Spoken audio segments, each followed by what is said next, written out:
Hey there everyone, this is Ray Higdon and welcome to this very short video, 21 steps to become an MLM leader. If you're looking to become a large team leader and build your leadership, then I have comprised 21 steps to help you do that. Now I did write a blog on this topic and went into probably more detail than I will on this video, and you can visit that on my website at rayhigdon.com. So you're going to learn the 21 steps. So here we go. We're going to jump right in. Number one, have a huge vision. Where are you going to be in 12 months? Where's your team going to be in 12 to 24 months? I suggest you create your big vision within 48 hours of joining your network marketing company and get with your upline to help you produce that. Number two, forget the notion that product knowledge has anything to do with your success and share that with your team. I see so many people spend so much time on useless product knowledge that just isn't going to relate to having success in this industry. And I see the exact same thing with compensation plan. If you have yet to earn a commission from your company, then you have absolutely no reason to be studying the compensation plan for anything but a very cursory knowledge. It is these two. I see people study the product and comp plan for many, many hours, and then they just never sponsor anyone, so it was pointless to do that. And so just know and pass on to your team that product or comp plan knowledge has nothing to do with success. Create a daily routine that cannot fail. And there are ways to create routines. I have a couple blogs on the subject. You can Google Ray Higdon Daily Routine or Ray Higdon MLM Routine, and you'll see those blogs to help you out. Number five, create training, preferably a training page that when you sponsor someone or someone in your team sponsors someone, they can readily promote that training page to those people. Number six, understand that not every person is going to live up to your expectations. Now, some people, when they see this happen, they actually sabotage themselves from sponsoring anyone, because they relate pain to sponsoring someone because they may not have success. Well, if you have that mentality, you're probably not going to last in this industry. Understand, be someone of helping, do your best to help your team, but just know, no matter what the caliber of leader, there are always going to be some people that just don't have success, that just aren't hungry enough, that don't have a big enough why or big enough vision. Make sure, especially before you have your team, hit your prospecting numbers. Now, if you don't do this, then all the rest of this training actually makes no sense, because if you have no team to lead, then it's just not going to help you. So to get to that team that you need to have a team to lead, hit your prospecting numbers, commit to it, and that can be part of your daily routine. This is a big gotcha of superstars and guru marketers, and it is something that really crushes talented people all the time, and they don't understand this. When it comes to our industry, which is the network marketing industry, it is not about what works, it's only about what duplicates. And that quote comes from Eric Worre, actually on my blog with this topic. I give you a link back to his video on duplication. Understand that. Just because you have the ability to generate tens of thousands or hundreds of thousands of dollars selling affiliate programs or whatever else, and that's nothing against those things. You just got to be really, really careful, because your team will attempt to do whatever it is that you're doing. And so just be very careful. This is there's a lot of talented people that have a tough time building an actual team, but can actually make money at will. And you want to be very careful with this one. Number 9, don't ask for favors. I see this all the time. Focus on what value can you bring to the other leaders in your life. What value can you bring versus what can they do for you? This is huge, and I actually linked to a Fernie article, Fernie Cabellos of SEO Networker, on this. highly suggest reading that article. Number 10, stop leading with your product. My God, it's like we've forgotten the whole concept of attraction marketing, and now we're telling everyone how much weight we've lost. We're telling everyone, how much gas mileage we're getting. We're telling everyone everything about our product. Product does not create retention, does not, there is no loyalty to an actual product, because there's hundreds of other companies with roughly the same product, and there's hundreds of different ways to buy products in a different manner. So when you lead with product, you're skipping over all the stuff that actually retains people, which is leadership, which is community, which is training, which is events. Those are the things that actually retain and keep people versus a soulless product, even if the product's fantastic. Okay. Number 11, ask questions of the leaders that have the lifestyle that you desire. Ask questions. Don't try to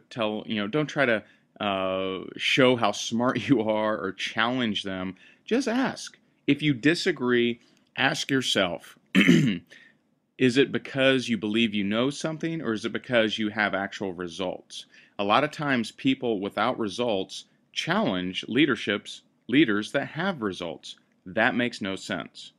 Okay? Schedule learning. Every single day, schedule learning something, either prospecting, sponsoring, it could be online marketing, it could be copywriting, it could be direct response, whatever, but make sure every single day you're learning something. One way that I accomplish this is when I get up in the morning, I strap on my headset and I listen to MP3s on either marketing or sponsoring or sales, and I walk around my community. That's an easy way for me every single day that I get some amount of learning. Now, most days I actually do more than just that by reading articles and blogs and things of that nature.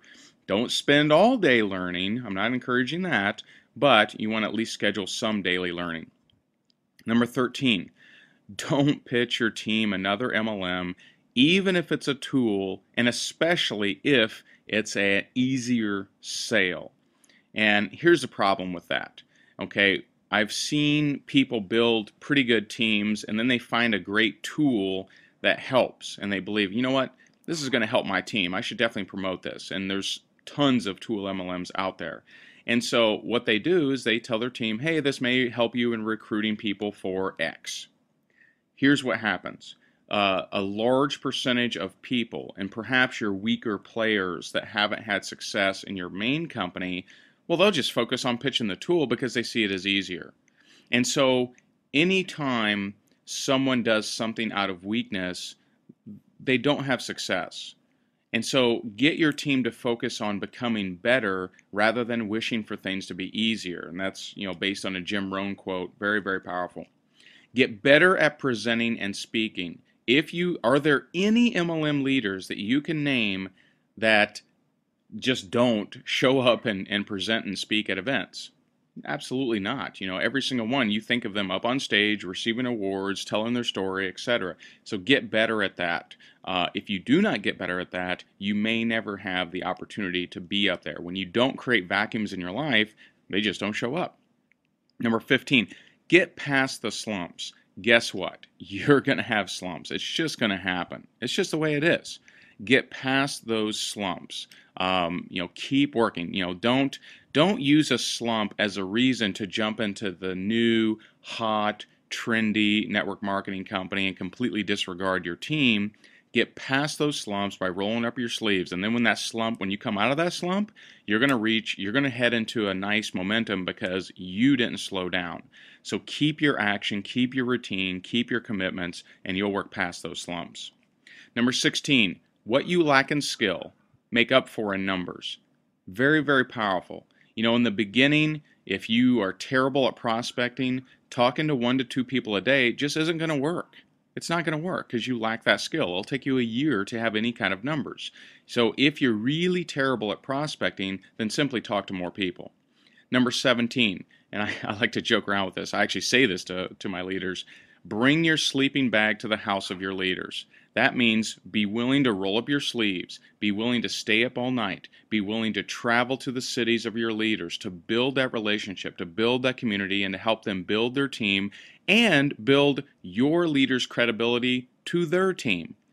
Very powerful way. You know, just next week I'm headed out to Denver, Sacramento, and Hawaii to support the leaders, to bring my sleeping bag. In fact, I'm staying in the house of 2 of my reps. You know, that's just how we roll. It's like a family. You know, if a family member comes into your city, would you want them staying at your house? I hope so, right? And so, you know, just be willing to really roll up your sleeves with your leaders. Number 18, don't do any actions that you wouldn't want your team to know about. You know, this is because here's what happens. People really follow leaders. They will find out that you did something, you know, so don't make decisions, you know, hoping that no one finds out about them. You know, be willing to be open about it. You know, be willing to you know, evaluate what action you're about to take and think to yourself, okay, will this actually help my team or will it distract them? Because you want to be supportive, not distractive. Number 19, and I see this a lot, mainly with online marketers, but share what's actually working and don't have a lack mentality. You know, if something's actually working for you as a leader, share it. If it works, share. And because that's the only way you're going to get some duplication. And you know, I see people that, you know, they do something really, really cool, but they never share with their team how they actually did it, so it never duplicates. And you know, the only reason not to share is if you think there's only a limited amount of people that will ever join your company. And if you have that lack mentality, you're just simply not going to be a leader. Number 20, don't get too tied up with technology. You know, I see people that get like a college degree in video marketing because they think that's really going to boost their sponsoring. It isn't. You know, in fact, it's just not duplicatable. This is a people business, not a technology business. And lastly, number 21, purposely live the lifestyle. Live a great lifestyle. You know, go out of your way to take vacations, to spend time with loved ones, to spend time doing the things that others wish they could do, because that's this industry. You know, someone invited me to a seminar that's going to be held on 11/11/11, and I thought, oh, that's cool. And then I looked at my schedule and I realized, oh, actually I'm going to be in Fiji for my honeymoon, so I can't make it. And here's what's cool about that. I went from foreclosure, personal foreclosure, to Fiji in 2 years with this industry. That's what's possible. No matter where you are, you can get to where you want to go. But rest assured, for you to get something that you've never had, you have to be willing to do something that you've never done. Well, I hope you've enjoyed these 21 steps. I've enjoyed relaying them to you. See my blog for more detailed information at rayhigdon.com. And I wish you have an awesome, awesome day. Thanks, guys. Bye-bye.